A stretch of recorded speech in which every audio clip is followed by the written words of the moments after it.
আমি ছাত্রদের আগেও বুঝাই কইছি আর কি, যে লড়াই ছাত্রদের শুধু লড়াই না, এ লড়াই ছাত্র জনতার লড়াই, শুধু ছাত্রদের লড়াই না। শুধু ছাত্রদের লড়াই যারা বলে তাদের কোনো স্লাইটেস্ট আইডিয়া নাই সারা দেশের মানুষ কিভাবে এই লড়াই যুক্ত হয়েছিল, কিভাবে এই লড়াই যুক্ত এটাকে সাফল্যের দিকে নিয়ে গেছে। এই লড়াই তিলে তিলে গড়ে উঠছে 15 বছর ধরে। অসংখ্য মানুষ বয়ান তৈরি করছে, দিনের পর দিন মাথার মধ্যে ঢুকাইছে। আগে মাথায় বিপ্লব হয়েছে, রাস্তায় বিপ্লব পরে হয়, এটাই বিপ্লবের নিয়ম। মাথায় বিপ্লব কারা তৈরি করছে? বিপ্লবের জন্য কারা তৈরি করছে? জনগণকে, যারা ওই বয়ান তৈরি করছে। তারপরে বিস্ফোরিত হয়েছে একটা সময়। আমি সতর্ক করছি যে 1971-এ আওয়ামী লীগ আর শেখ মুজিব যেভাবে মুক্তিযুদ্ধকে কুক্ষিগত করছে, সেই একই দিকে যাইতেছে এই বিপ্লব। প্রফেসর ইউনূসের এক্ষেত্রে দায় আছে, বড় দায় আছে।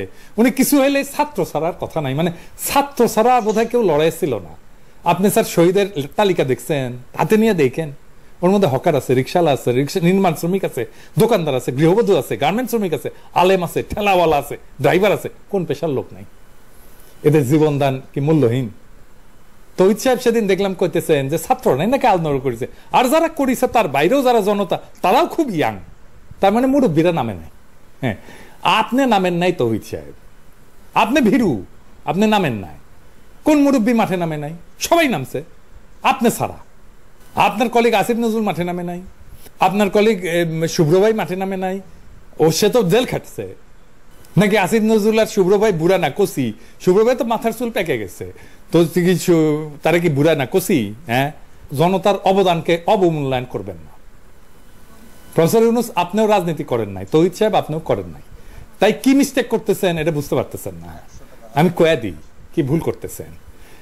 জনতাকে সবসময় সাথে রাখতে হয়। 7ই নভেম্বর সিপাহীরা বিপ্লব করছিল, কিন্তু ওরা বলছিল যেহেতু জনতা তার সাথে এসে লড়াই করছে, জনতা যেহেতু তার সাথে এসে দাঁড়াইছে, সেই জন্য তারা বলছে এটা সিপাহী জনতার বিপ্লব।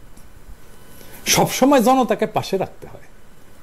এই দেখেন সার্কুলার, ছাত্র নেতারা জেলা উপজেলা সফরে যাবে, নিরাপত্তা দেবে পুলিশ। তাই জেলা প্রশাসককে নির্দেশ দেওয়া হয়েছে নিরাপত্তা দিতে।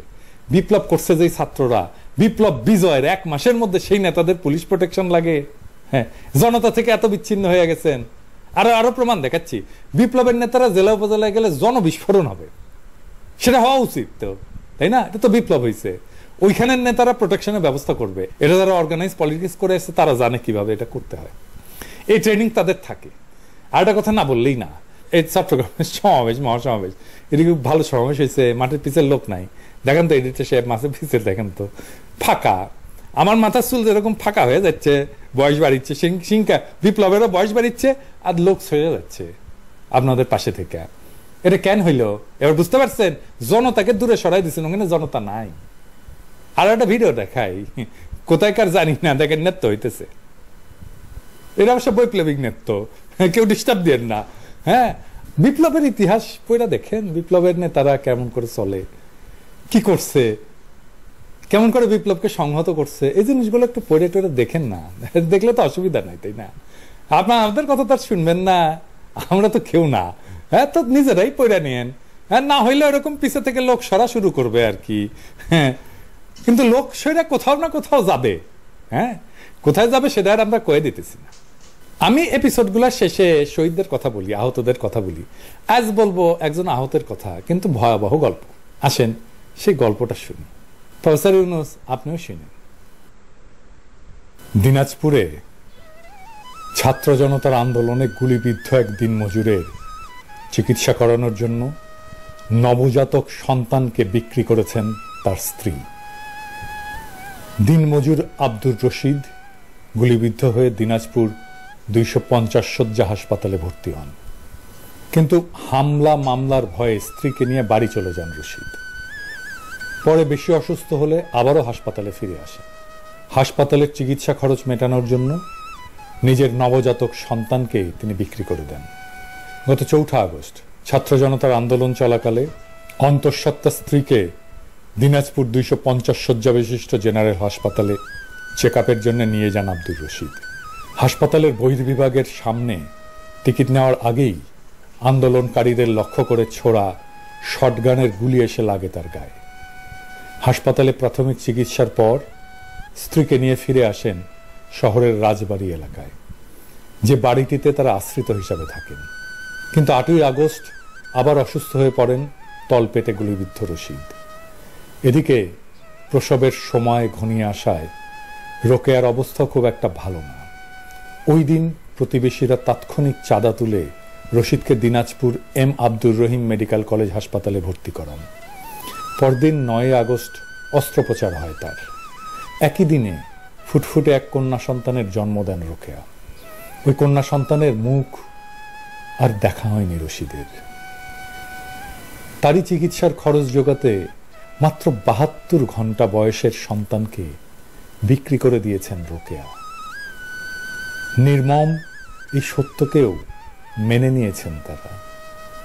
তবে সরকারের তরফ থেকে গণ অভ্যুত্থান ঘিরে আহতদের সব ধরনের চিকিৎসা ব্যয় বহন করার কথা বলা হলেও রশিদের ক্ষেত্রে সেটা হয়নি। আব্দুর রশিদ আর রোকেয়ার গল্প হৃদয় বিদারক।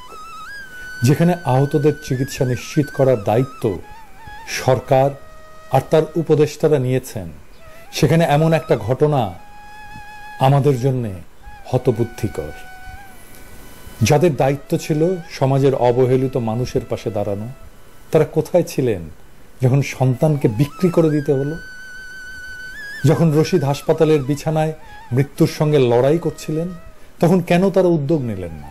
কেন একটি পরিবারকে তাদের সন্তানের মুখ দেখার আগেই তাকে বিক্রি করে দিতে হলো শুধুমাত্র চিকিৎসার খরচ মেটানোর জন্য? এই প্রশ্নগুলো শুধু আমাদের বিবেককে আঘাত করে না, বরং এসব ব্যর্থতার দায়ভার তুলে দেয় ওইসব অযোগ্য উপদেষ্টাদের ঘাড়ে, যারা ক্ষমতা উপভোগ করতে এসছেন, মানুষের দায়িত্ব নিতে আসেননি। তাদের অযোগ্যতা, তাদের উদাসীনতা এক সাধারণ দিনমজুরের পরিবারের জীবনকে এমনভাবে ধ্বংস করেছে যে আর তা কখনোই পূরণ করা সম্ভব না। এই লজ্জা শুধু আব্দুর রশিদ আর রোকেয়ার না, এই লজ্জা আমাদের রাষ্ট্রের লজ্জা। এই লজ্জা বিপ্লবের, এই লজ্জা আমাদের সকলের। যে সরকারের উপদেষ্টারা জনগণের চোখের জল দেখতে পায় না, তাদের ক্ষমতায় থাকার কোনো নৈতিক অধিকার নেই। তাদের ব্যর্থতা আজ জাতির হৃদয়ে এক গভীর ক্ষত তৈরি করেছে, যা কোনোদিনও মুছে যাবে না। ইনকিলাব জিন্দাবাদ। ভিডিওটি যদি ভালো লেগে থাকে তো অবশ্যই আমার চ্যানেলটি সাবস্ক্রাইব করবেন। আজকের মতো এখানে শেষ করছি। আল্লাহ হাফেজ। বাংলাদেশ জিন্দাবাদ।